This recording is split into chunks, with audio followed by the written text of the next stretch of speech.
안녕하세요. 트럭 드라이버 운짱입니다. 자, 요즘에는 에어 관련돼서 영상을 만들고 있습니다. 여러 가지 영상을 만들어 봤고요. 오늘은 에어백, 에어 단지, 우리가 충돌 방지 이 핸들에 달린 에어백, 이거 이야기하는 거 아닙니다. 에어 서스펜스. 자, 요거 이야기를 할 건데요. 자, 지금 이제 대형 트럭에서 이제 옛날에는 브레이커에만 사용하던 이 에어를 다른 용도로 사용하는 중에 하나가 이제 판 스프링, 뭐 내지는 코일 스프링, 그런 게 이제 전부 사라졌습니다. 그래서 대형 트럭에서 이제 그 판 스프링은요 거의 보기 어렵고, 트레일러에서도 이미 판 스프링이 이제 사라진 지 오래됐습니다. 에어 스프링을 이렇게 사용함으로 인해서 트레일러도 이렇게 그 완충 작용을 잘해 가지고요, 그 물건이 이렇게 보호되고, 그 다음에 소비자들도 이렇게 좋아하는 것 같아요. 그리고 이제 운전자 입장에서도 성차감이 좋으니까 우리가 특별히 선택하는 건 아니지만, 에어 단지, 에어 스프링이 이렇게 타보면은요 훨씬 좋습니다. 그래서 트랙터 쪽에서도 이렇게 보면 뒤에 옛날에 판 스프링 달린 자리에 에어 스프링이 들어가고, 그 다음에 심지어 앞에 스티어까지도 에어 단지가 이렇게 들어간 차들이 종종 있습니다. 그런데 이제 그 에어가 들어가는데 무한정으로 들어가면은요 차에서 발생하는 압력 135, 100 psi 그 정도까지는 들어갈 거거든요. 그러면 이거는 쿠션이 없어요. 쿠션이 없고 그냥 바람만 넣어줘 가지고 들어만 준다, 그런 역할을 하겠죠. 물론 타이어가 이렇게 새 바퀴에 비해서 완충 작용을 많이 하겠지만 그거 가지고 부족하죠. 그 다음에 이제 그러기 때문에 에어를 어떻게 적절한 수치만큼만 넣어줘야 됩니다. 그래서 넣어주고 너무 안 들어가면 또 이제 그렇죠, 또 쿠션이 없죠. 그래서 적절하게 이렇게 에어를 넣어주고, 그 에어를 에어 단지까지 이렇게 공급을 해줘 가지고 뭐 차를 들어주기도 하고 완충 작용도 하고 그러는데요. 그 중간에 있는 게 뭐냐 하면은 이제 레벨링 밸브입니다. 이 레벨링 밸브는 그 여러 가지 종류가 있습니다. 뭐 차에 쓰임 용도라든지, 그 다음에 메이커라든지, 뭐 그래서 종류가 많습니다만, 기본적으로 하는 역할은요, 차체가 이렇게 내려가면은 에어를 넣어줘서 들어주고, 너무 많이 올라가지 않도록 레벨을 유지해 주도록 하는 그게 이제 레벨링 밸브입니다. 그래서 레벨링 밸브는 어디에 위치되어 있느냐 하면요, 차체의 어느 부위에나 이렇게 고정이 되어 있을 거고요. 그 다음에 기준점이 되는 그 지점에 레벨링 로드가 달려 가지고 요만큼의 높이를, 아주 머리 좋은 사람이 요 정도가 적당하다, 그래서 이제 그런 포인트가 있겠죠. 그쪽으로 연결이 되어 있습니다. 그래서 그만큼만 이제 올라가고 내려가고 그렇게 합니다. 물론 스위치가 달려 가지고 이제 따로 내리는 장치도 있습니다. 지금 여기 트럭 같은 경우에는 그 왜 내리는 장치가 있냐 이러면은 트레일러를 훅 할 때, 트레일러를 드랍할 때 그때 사용하려고 이렇게 다운 시키는 그런 스위치가 따로 달려 있습니다. 그러면은 이제 에어백에 에어가 공급이 안 되고요. 그 다음에 차체가 이렇게 내려가겠습니다. 그러면 트레일러를 분리할 때도요 아주 자연스럽게 편안하게 이렇게 분리할 수 있는 그런 장치들입니다. 이게 이제 그 에어 단지고요. 그러면은 우리가 이제 운전자가 알아야 될 거는요, 막 별거 있습니까? 레벨링 밸브 안의 구조, 운전자가 그거 알아야 될까요? 그거 알 필요는 없어요. 근데 다만 이쪽으로 에어가 들어가 가지고 어디론가 에어가 빠지는데 그 놈을 업다운 시켜주는 그 장치다. 근데 거기에서 운전자가 뭘 알아야 되느냐 하면, 적절하게 이렇게 높이를 유지해 줘야 되는데, 높이가 유지가 안 됐을 때, 트랙터에 주는 데미지는 뭔가, 이게 더 심각하기 때문에요. 이 영상을 만들어야 되는 겁니다.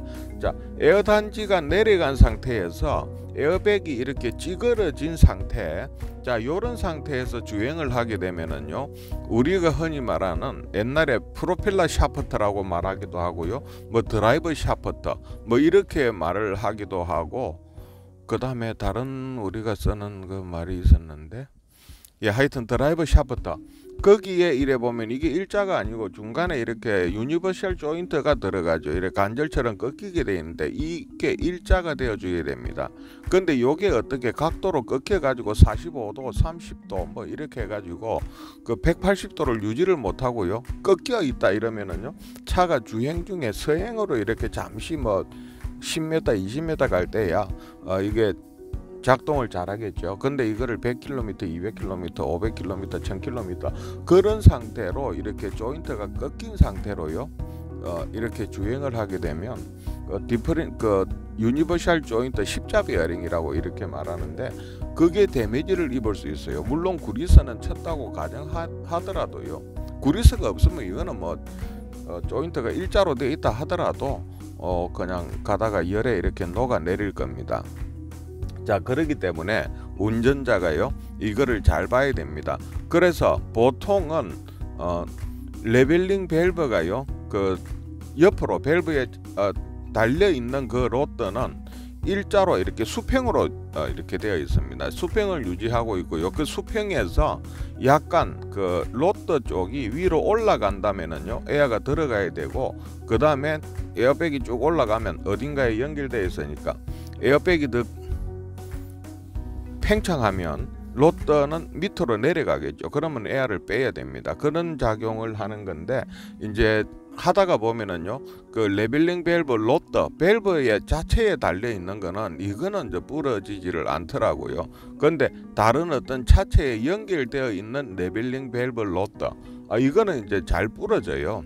잘 부러지고 뭐 몇 년 쓰면은 고무 바킹도 없어지고, 그래서 레벨을 이렇게 못 맞춰줄 때가 있는데, 간단하게 운전자가 점검하는 방법은요, 레벨링 밸브 로드가 이렇게 수평을 이루고 있는가, 요거 하나만 알아도 일단은 대단한 거고요.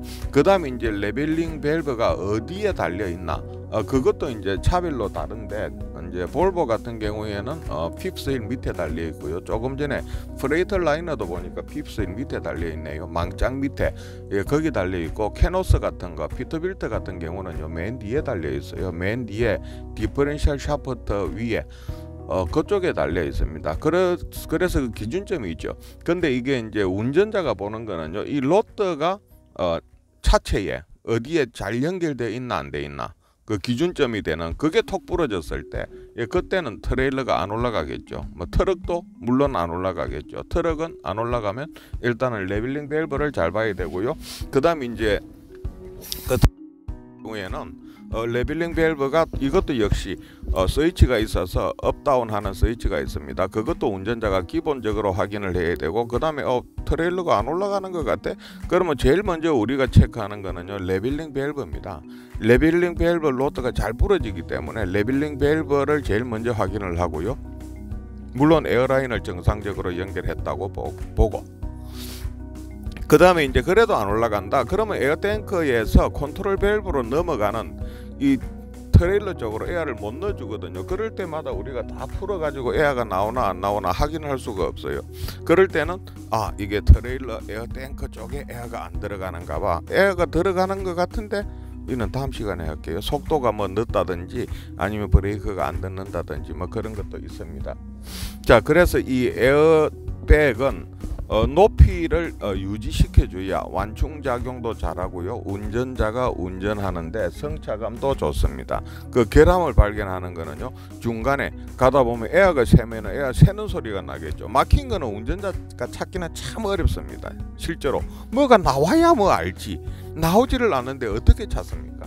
그래서 에어가 안 들어가는 거는 운전자가 찾기가 참 어려워요. 그러니까 뭐 그럴 때는 적절히 전문가의 조언을 구하고요. 에어가 샌다 이러면 어디가 새는가, 그거를 이 에어 이제 이쪽도 있죠. 그 레벨링 밸브 그쪽으로 가는 라인 쪽에 어디서 새도요 에어가 정상적으로 공급되지 않기 때문에 레벨링 밸브가 조금 기울어지게 이렇게 에어가 덜 들어가는 그런 작동 방식을 할 겁니다. 그 다음에 에어 단지에 에어가 들어가는데 빈 차일 때는요 빵빵하게 잘 들어간 것 같아요. 그런데 짐을 실어 보면은 이제 에어 단지가 덜 올라가죠. 그러다 보면은 나중에 어디서 픽하고 터질 수도 있습니다. 자, 그 다음에 이제 에어가 들어갔을 때 에어백이 어디 새는 데가 있나 없나. 에어가 새면은 계속 컴프레셔가 돌아가겠죠. 그래서 그것도 점검을 해야 되고요. 레벨링 밸브 높이는 얼마인가, 이거를 정확하게 참 단정 지을 수는 없습니다. 에어백이 큰 것도 있고 작은 것도 있고 그렇기 때문에요. 근데 그거를 운전자가 내 차에 지금 달려있는 상태에서 뭐가 부러졌다 이러면 두 군데 다 부러져가 도망가는 경우는 없거든요. 한 군데 부러지고 달랑달랑 달려있다고요 보통. 그러면 그럴 때 여기가 그 길인가 봐. 그러면서 이제 응급 조치를 이렇게 할 수도 있습니다. 뭐 간단하게 케이블 타이로 이렇게 조절할 수도 있고, 뭐 나뭇가지 젓가락 뭐든지 간에 로또 역할만 해주면 되거든요. 그래서 나중에 이제 샵까지 가서 정상 부품으로 교체하면 되겠습니다. 이게 이제 중요하다는 건 그 에어백이 안 올라갔을 때 트랙터 같은 경우에 조인트에 심각한 데미지를 일으키고요. 트레일러 같은 경우에는 하물에 이렇게 데미지를 일으킬 수도 있고, 그 다음에 이제 찌그러진 상태로 장시간 운전을 하면은요, 내가 갈 때는 괜찮아요. 실제로 어떤 경우에는. 근데 모르고 갔어요. 물론 DOT에 가면은 걸립니다. 그런데 계속 이제 이 고무 그 에어백이 씹히다 보니까 운전 중에 이제 나중에 데미지 입었죠. 수리를 뭐 레벨링 밸브가 고장이 났다거나 그 다음에 컨트롤 밸브가 고장이 났다거나 이제 그 다음에 에어가 공급이 안 됐다거나 그럴 때 에어를 공급해 준다 치더라도 어느 날 이게 터질 수 있어요. 그거는 왜 그러냐면 에어백이 이렇게 가만히 있는 상태에서 고무를 좀 짓눌린 것하고 그 다음에 운행 중에 바운드를 먹고 데미지 입은 거하고 다르겠죠. 네, 그랬을 때 터질 수도 있습니다. 그러면 이제 도로가에 이제 세워놓고 이렇게 낭패를 당할 수도 있다. 이겁니다. 그래서 운전자가 이게 에어 서스펜션이 어떻게 작용을 하는가 이거를 알아야죠. 그래서 레벨링 밸브가 이렇게 에어가 없으면 에어를 공급해주고, 에어가 많이 들어가면 에어를 다시 낮춰준다. 그 정도 하고, 지금 레벨링 밸브는 보통 이제 압력 밸브가 아니죠. 그렇기 때문에 차의 높이를 이렇게 조절해 준다. 이렇게 보면 되고요. 달려 있는 위치는 여러 군데 이제 많이 씁니다만, 대형 트럭 같은 경우에 이제 의자도 이제 에어 시트다. 이래서 의자에도 쓰고요. 그 다음에 지금 앞에 스티어 쪽에 판스프링 대신에 이렇게 쓰기도 하고, 그 다음에 이제 이제 그 에어건을 가지고 뭐 실내 청소하는 용도로 요렇게도 쓰죠. 이렇게 다용도로 쓰고 있는 게요. 이게 에어입니다. 여러 가지 쓰고 있으니까 영상도 만들 게 많겠죠. 다음 영상에서 다른 주제로 이렇게 또 영상 올리도록 하겠습니다. 자.